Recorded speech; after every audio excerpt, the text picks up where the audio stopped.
बिस्मिल्लाहिर्रहमानिर्रहीम अस्सलाम वालेकुम जनाब, की हाल चाल जनाब। तुहाडा वीर जुल्फकार तुसीं वेख रहे हो मेरा चैनल दीवान गलमंदी खानका डोगरा।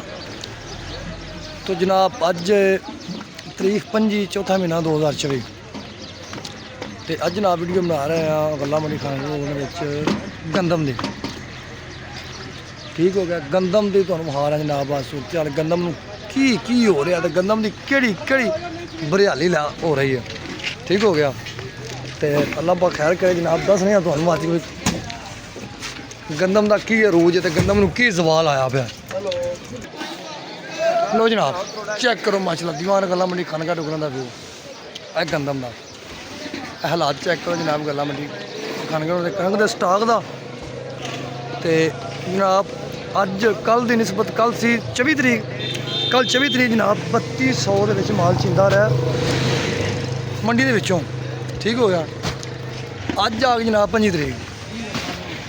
25 तरीक है जनाब, 25 तरीक के जनाब 3150 रुपया रेट। तो कोई ट्रेडर या डीलर या ब्रोकर माल चुकन की कोशिश नहीं कर रहा।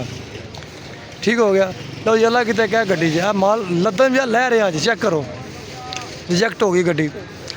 ठीक हो गया, रिजैक्ट हो गई। जोड़ा अगे मास्टर 14 भी ला लेंगे सही, हुण 11 भी रिजैक्ट होती जाती है। 2-2 3-3 किलो फी बोरी में खोट लाई आते हैं। ठीक है, उनकी रीज़न है भी गड्डी वापस आई है।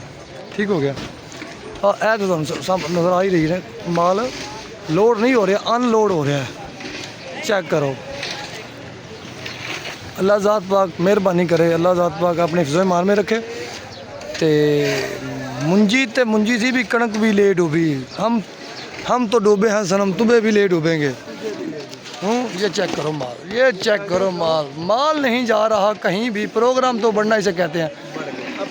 प्रोग्राम बढ़िया जी, प्रोग्राम बढ़ गया। तो अल्लाह पाक खुश रखे, दुआ में याद रखे जनाब। अल्लाह हाफिज़।